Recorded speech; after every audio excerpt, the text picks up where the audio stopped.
কোরআনের পাখি শহীদ আল্লামা দেলাওয়ার হোসেন সাইদি রহমতুল্লাহ আলাইহি, ওনাকে অনেকে বলছে উনি মারা গেছে। কে বলেছে মারা গেছে? ওনাকে মেরে ফেলা হয়েছে। ওনাকে মেরে ফেলা হয়েছে, এর বাস্তব প্রমাণই ওনার হাসিটা। কথা বলেন। আমরা কোরআনে প্রবেশ করছি, আর কোরআন কিভাবে মানুষের কাছে বলতে হয় এটার ধারণা আল্লাহ দিয়েছেন।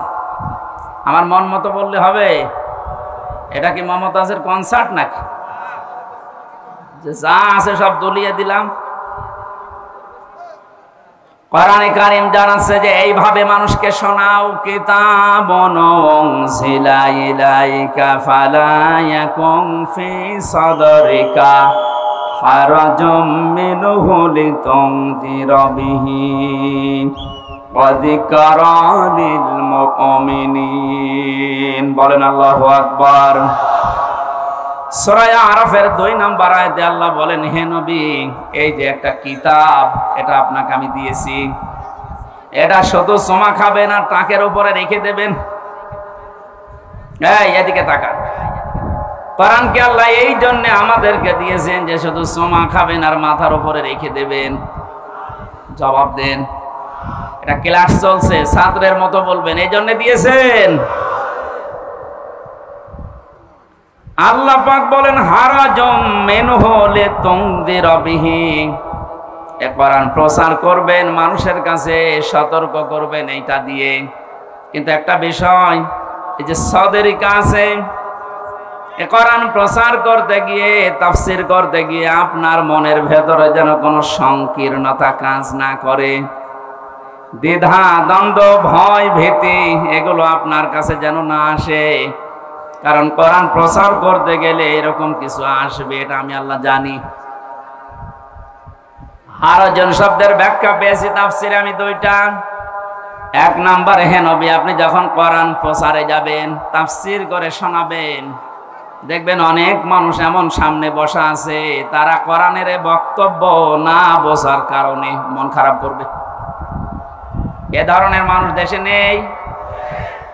আল্লাহ যেটা বোঝাতে চাই, হয়তো ওর মেধা ওইরকম নেই, ওর মাথায় ওই রকম ব্রেন নেই, ও না বুঝে আন্দাজে এক ধারণা করে হয় মন খারাপ করে, না চলে যায়। 2 নম্বরে, আবহমান কাল থেকে এই পৃথিবীতে এমন এমন নিয়ম নীতি ইসলাম মনে করে মানুষ পালন করছে, যেটা আসলে ইসলামে নেই। আপনি যখন কোরআনের ব্যাখ্যা করতে যাবেন, ওইগুলো তো টিকবে না, ওগুলো সব বাদ চলে যাবে।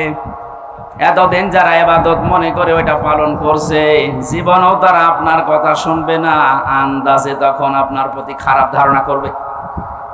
তখন বলবে এরা আল্লাহর ওলি মানে না, এরা পীর বুজুর্গ মানে না। কোরআনে কারিমে আল্লাহ আয়াতের পরে এই জন্যই এই শব্দগুলো এরপরে লাগিয়েছেন, ইত্তাবিউ মা উনজিলা ইলাইকুম মির রাব্বিকুম ওয়া লা তাত্তাবিউ মিন দুনিহি আউলিয়া ক্বালিলাম মা তাযাক্কারুন। ইত্তাবিউ বহুবচন দিয়েছেন আল্লাহ। ও যশোরবাসী, এ বাংলাদেশে যারা একামতে দিনের দায়িত্ব পালন করে, এ মানুষগুলো এই বিশ্বাস নিয়েই একামতের দিনের রাস্তায় এসেছে যে এই দায়িত্ব পালন করতে গিয়ে যত সময় যাবে আমি জান্নাতের দিকে এগিয়ে যাব। এটা অন্তত যারা করছে, তারা যদি নাও করে, আমি করি ব্যক্তিগতভাবে, দিন কায়েমের জন্য একামতে দিনের দায়িত্ব পালন করতে যে সময়টুকু অর্থ যা কিছু ব্যয় হবে, আমার মেধা যোগ্যতা বক্তৃতা সব আমাকে জান্নাতের দিকে এগিয়ে নেবে। এই জন্য একামতে দিনের দায়িত্ব পালন করছেন যারা, নিজেকে ছোট মনে করবেন না, হীনমন্যতায় ভুগবেন না। আমি গ্যারান্টি দিয়ে যেতে পারি, আপনাকে আল্লাহ কোনোদিন জাহান্নামে দেবে না। কারণ দিন কায়েম করার জন্য যারা চেষ্টা চালায়, ওদের আর যাই করুক আল্লাহ জাহান্নামে দেবে না। এটা তো আমি বানালাম। আল্লাহ পাক বলেন হাল আদুল্লুকুম আলা তিজারাতিন তুমজিকুম মিন আযাবিন আলীম। ওহে যারা ঈমানের দাবি করো, আমি কি এমন একটা ব্যবসার কথা বলে দেব যেটা করলে তোমাদেরকে জাহান্নামের আগুনে যাওয়া লাগবে না, যন্ত্রণাদায়ক আযাব থেকে আল্লাহ তোমাদের বাঁচিয়ে দেবে। এই ব্যবসার কথা বলতে গিয়ে আল্লাহ যে সমস্ত জিনিসের নাম দিয়েছেন তার 3 নাম্বার এইটা। এই পৃথিবীতে আল্লাহর দিন কায়েমের জন্য যারা জান আর মাল দিয়ে চেষ্টা চালায়, আল্লাহ পাক বলেন যালিকুম খায়রুল লাকুম, এইটাই ভালো কাজ। আমি আজকে 500টা ভালো কাজের ব্যাখ্যা করার জন্য বাঘারপাড়ার খাসুরাতে বসেছিলাম, কিন্তু ওদের সময় কভার করেনি।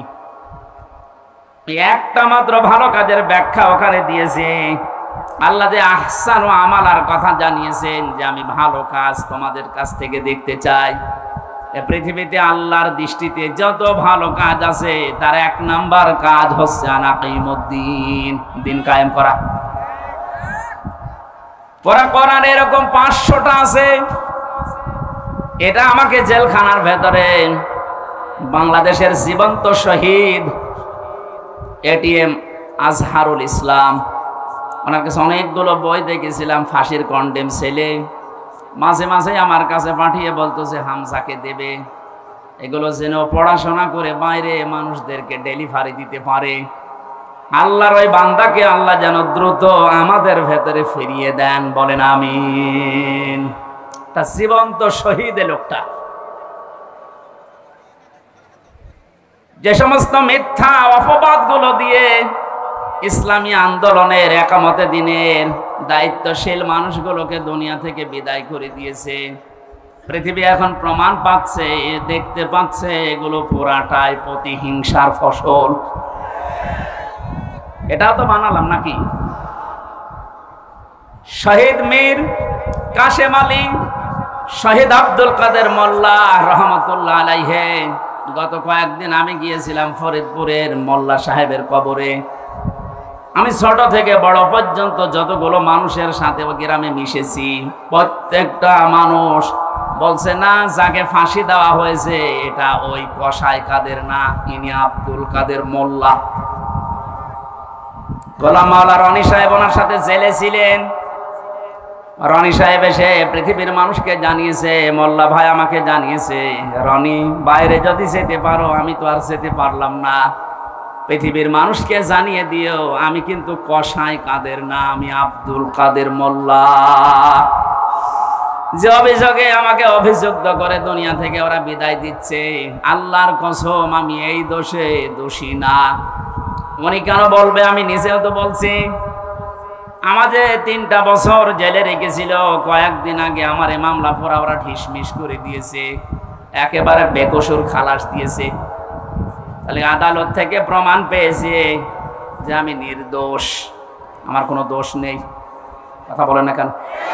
এই যে মোবাইলটাও 3 বছর পরে ফেরত দিল, তন্ন তন্ন করে খুঁজেছে। এটা গ্রামের বাড়ি থেকে শুরু করে একেবারে যেখানে থাকি, আমি আকিস গ্রুপে ছিলাম, প্রত্যেকটা জায়গা চুল চেরা বিশ্লেষণ করে এই 3টা বছরের পর মাত্র 5-6 দিন আগে আমাকে আদালত বলেছে আপনি মুক্ত, কোনো দোষ আপনার পেলাম না। আমি আদালতে মনে হয় বলতে গেলাম যে আমার নিয়ে আদালত, এই 3টা বছর তো আপনার কাছে আমার মামলা ছিল, এতদিন পর্যন্ত তো বললেন না যে না এ মামলার কোনো মাল ম্যাটারেস নেই, কি দেখে বিচার করব, এখন বলছেন কেন? উনি এটাই বলতো যে হুজুর কিচ্ছু করার নেই, আমার হাত বাঁধা। কি বাধা? বলেন বলেন। এদেশের 1628টা চেয়ার আছে, এই চেয়ার না, 1628টা চেয়ারের 1627টা চেয়ারে হাত বাঁধা ছিল, শুধু একটা চেয়ারের হাত খোলা ছিল।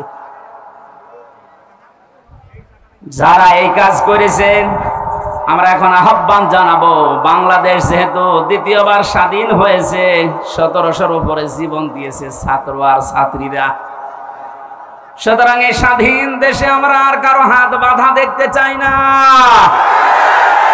এদেশে যত হাত বাঁধা আছে সব যেন আমার এই বিচারপতির মতো খুলে যায়। প্রত্যেকেই যদি স্বাধীনভাবে হাত খোলা কাজ করতে পারে, 1,10,000-এর উপরে এখন মামলার আসামি জেলখানায় আছে। আমার মনে হয় কমপক্ষে 80,000 মানুষ এমনিতে বের হয়ে যাবে যদি হাত খোলা বিচারপতি পাওয়া যায়। আমি আশা করছি 3টা বছর আমাকে যেভাবে করেছিল, একামতে দিনের দায়িত্বে যারা ছিলেন আমার মনে হয় তাদেরকেও এইভাবে করেছিল। জালেমদের হাতে ক্ষমতা, চেয়ার, আইন আর কানুন বানানোর ক্ষমতা থাকার কারণে ওরা মন মতো যা ছিল তাই করেছে। আমারটা যেমন বেকসুর খালাস পেয়েছি, আল্লাহর কসম যেগুলো মারা গেল, শহীদ হয়ে গেল, এ মানুষগুলো জীবিত থাকলে কেউ বেকসুর খালাস পেয়ে যেত। কোরআনের পাখি শহীদ আল্লামা দেলাওয়ার হোসেন সাইদি রহমতুল্লাহ আলাইহি, অনেকে বলছে উনি মারা গেছে। কে বলেছে মারা গেছে? ওনাকে মেরে ফেলা হয়েছে। ওনাকে মেরে ফেলা হয়েছে, এর বাস্তব প্রমাণই ওনার হাসিটা। কথা বলেন। আমি নিজে আমার বাবার যা আছে, আমার যা আছে, যদি ইসলামের খুঁটিনাটি বিষয়গুলো আমি মেনে জান্নাতে যেতে পারতাম, কসম খোদার জীবনও আপনাদেরকে আমি দিন কায়েম করা লাগবে এই ঝামেলাপূর্ণ কথা বলতাম না। এটা যে কত বড় যন্ত্রণা। আল্লাহ যেহেতু ইত্তাবিউ দিয়েছেন যে সবাই মিলে অনুসরণ করো, সবাই মিলে ইত্তেবা করো, একজন করলে হবে না। এই জন্যই তো আমরা সবাইকে নিয়ে অনুসরণ করতে চাই। সুখবর একটা আছে, বাংলাদেশে ইসলামী দল যতগুলো আছে প্রকাশ্য শিরিক এবং বেদাত যারা করে এরা বাদ দিয়ে অন্তত আল্লাহ একজন আছে, কেবলাকে কেবলা বলে মানে, এইরকম কিছু নিয়ম নীতিতে যারা কাউকে শরিক করে না, কাউকে বিশ্বাস করে না আল্লাহ বাদে, এ মানুষগুলো দেখলাম আজকে সব এক হওয়ার জন্য ঐক্যবদ্ধ হচ্ছে। জালেমরা তো পালিয়েছে, মুনাফিক যারা এদের গায়ে অনেকের এখন আগুন লেগে গেছে, কারণ এরা চিন্তা করছে এভাবে যদি সব এক হয়ে যায়, আমরা 5 তারিখের পর থেকে যেভাবে শুরু করেছিলাম এই কাজও বন্ধ হয়ে যাবে। ওরা বুঝে ফেলেছে। এজন্য আশা করছি যেভাবে এগিয়ে যাচ্ছে সবাই মিলে অনুসরণ করার জন্যে ধর্ম বিষয়ক উপদেষ্টা যিনি আছে ডক্টর আফামা খালিদ হোসেন, আল্লাহ তার হায়াতে তাজ্জেবা সিহাতে কল্লিয়া বাড়িয়ে দেন, বলেন আমিন। লোকটার চেষ্টা এবং ইখলাস যা দেখতে পাচ্ছি, আশা করছি ইসলামের সূর্য সামনে আমরা এদেশে দেখতে পাবো ইনশাআল্লাহ। এই জন্য যারা আছি আমরা ছোটখাটো বিষয় নিয়ে মত পার্থক্য বাদ দেওয়া লাগবে। একটা হোস্টেলে 100 জন খাবার খায়, সকালের নাস্তা কলার পাউরুটি। 20 জন হোস্টেল ম্যানেজারকে আহ্বান জানিয়েছে যে স্যার এইটা যেন ঠিক থাকে। 80 জন বলছে না এটা আমরা আর খাবো না, নতুন মেনু আমাদেরকে দেন। কিছু কিছু ছেলেরা বলছে আমাদেরকে খিচুড়ি দেওয়া লাগবে সকালে, কেউ কেউ বলছে আমাদেরকে চিড়া দেওয়া লাগবে, কেউ কেউ বলছে আমাদেরকে রোল দেওয়া লাগবে। আর ওই যে 20 জন ওরা বলছে যা আছে ওইটাই আমরা চাই, কলা পাউরুটি। ম্যানেজার বলছে এভাবে হবে না, ভোট দেওয়া লাগবে, আমি তো একবারে পাল্টিয়ে দিতে পারি না। ভোট দেওয়ার পরে দেখা গেল ওই যে আগের যে 20 জন আছে কলা আর পাউরুটি ওটা ঠিকই আছে। চিড়া যারা চেয়েছিল তারা 18 জন হয়েছে, যারা খিচুড়ি চেয়েছে তারা 17 জন, যারা রোল চেয়েছে তারাও 15 জন। এভাবে ভাগ ভাগ করতে করতে 20 পর্যন্ত আর যায়নি, আগে যা ছিল ওইটাই কায়েম হয়ে আছে। কি বসালাম বলেন তো? এদেশে 20 জন মাত্র এখন আগের যে সিস্টেম গুলো ছিল ওইটাই চালু রাখতে চাচ্ছে। কিন্তু আমরা এখন 80 জন পাল্টিয়ে গেছি। এই কথা বলছেন, আমরা এই 80 জন মিলে এখন যদি এই ছোটখাটো বিষয় নিয়ে মত পার্থক্য করি, কিয়ামতের আগে আমরা 20-এর উপরে যেতে পারবো না। এই জন্য সব বাদ দেওয়া লাগবে। কার কয় কলি টুপি, কার লম্বা টুপি, কার জব্বা, কার সিরা, কে হাত বাঁধে, কে মোনাজাত করে, এগুলো সব বাদ দেন। আল্লাহ একজন আছে, রাসূল আমার নেতা, এই বিশ্বাসে যারা বিশ্বাসী তারা আমরা এখন 80 জন। আরো জোরে। আমরা কোনো বিষয় নিয়ে আর সামনে ঝামেলা যেন না করে। 80 জন যদি ঠিক থাকতে পারি, ভোট যদি 80টা এক জায়গায় পড়ে, ওরা তো 20 জন চালিয়ে আসছে আগে থেকে, কিয়ামত পর্যন্ত ওরা আর বাড়বে না, কারণ আমাদের বরদোয়া লেগে আছে। রাব্বি লা তাদার আলাল আরদি মিনাল কাফিরিনা দাইয়ারা ইন্নাকা ইন তাদারহুম ইউদিল্লু ইবাদাকা ওয়ালা ইয়ালিদু ইল্লা ফাজিরান কাফফারা। বলেন আল্লাহু আকবার। হযরত নূহ দোয়া করেছিলেন, মাবুদ বহু চেষ্টা চালিয়েছি 9.5 বছরে, 900 বছর ধরে, এ মানুষ ভালো হয়নি। তোমার কাছে আমি শেষ পর্যায়ে বরদোয়া দিলাম, এদের আন্ডা বাচ্চা পর্যন্ত যেন জমিনে না থাকে, কারণ যেইটা থাকবে ওইটা দিয়ে তোমার বান্দাদেরকে গোমরা বানাবে। আমরা এই 53 বছর, কোরআনের পাখি প্রায় 50 বছর চেষ্টা চালিয়েছে, কিন্তু জালেমদের পরিবর্তনের কোন সুযোগ ওরা গ্রহণ করেনি। কথা বলে না কেন? চেষ্টা তিনি কম চালিয়েছিল। অধ্যাপক মতিয়ার রহমানও চেষ্টা চালিয়েছে, বহু কায়দায় উনি বুঝিয়েছে আপনাদের। কিন্তু 20 জনের যে অবস্থা, ও সারা জীবন কলা পাউরুটি যাবে। এই কথা বলছে না? 80 জন আমরা পরিবর্তন হয়ে এই পর্যায়ে এসেছি, আর ওরা সেই 20 জনই আছে। ও কিয়ামতের আগে আর পাল্টাবে না। কেন পাল্টাবে না? খাতামাল্লাহু আলা কুলুবিহিম ওয়া আলা সামিইহিম ওয়া আলা আবসারিহিম গিশাওয়া ওয়ালাহুম আযাবুন আযীম। আল্লাহ পাক বলেন, ওদের অন্তরে আমি মোহর লাগিয়ে দিয়েছি, ওদের কানের উপরে, ওদের চোখের উপরে পর্দা লাগিয়েছি। কঠিন যন্ত্রণাদায়ক আযাব ওদের জন্য রেডি আছে। কারণ এই পৃথিবীতে যারা আল্লাহর কালামকে অপমান করার চেষ্টা চালায়, তাদেরকে আল্লাহ হেদায়েত থেকে বঞ্চিত করে দেয়। হযরতে আব্দুল্লাহ বিন মাসউদ রাদিয়াল্লাহু তাআলা আনহু কোরআনে কারিমের সূরা রহমান নাযিল হওয়ার পর বিশ্ব নবীকে জানিয়েছিলেন, হে নবী, আমারে অনুমতি দেন, আমি কাবার চত্বরে একটু তেলাওয়াত করি। ওনার কণ্ঠটা খুব সুন্দর ছিল। ডাক দিয়ে বলেন, ঠিক আছে, মন খুলে দিয়ে পড়তে থাকো। সূরা রহমান হচ্ছে কোরআনে কারিমের সবচাইতে সুন্দর সূরা।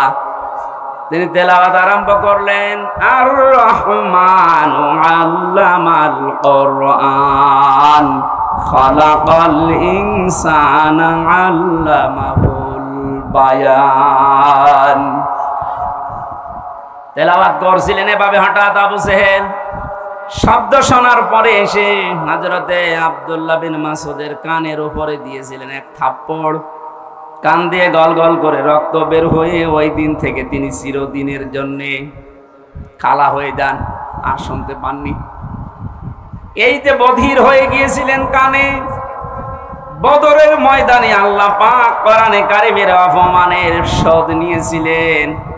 যখন আবু জেহেল ঠান্ডা ফ্রিজের মতো পড়েছিল মাছ আর মুহাফিজের বাড়ি খেয়ে, আব্দুল্লাহ বিন মাসউদ ওখানে যাবার পরে দেখলেন ঠান্ডা ফ্রিজ পড়ে আছে।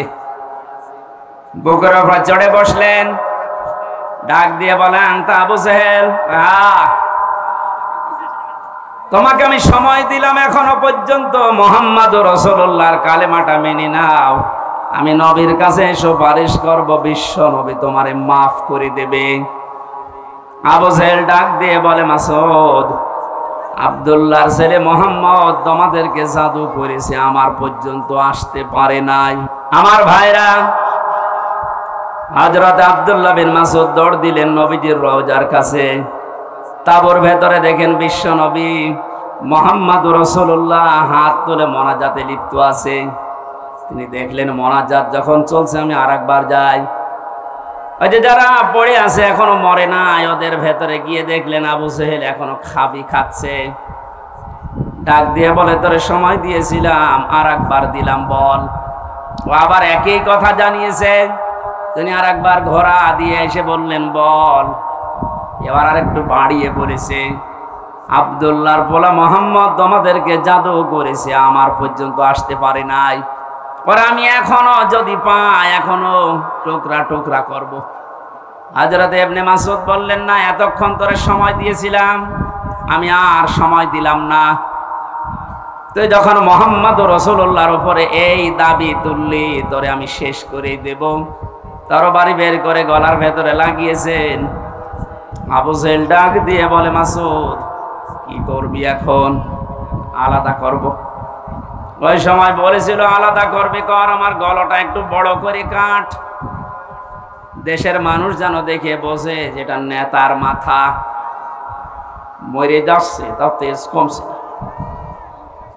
আমার মনে হয় এই দেশে 5 তারিখের পরে অনেক আবু জেহেলকে আমরা এখনো পর্যন্ত দেখতে পাচ্ছি, মরে যাচ্ছে, তেজ কমছে না।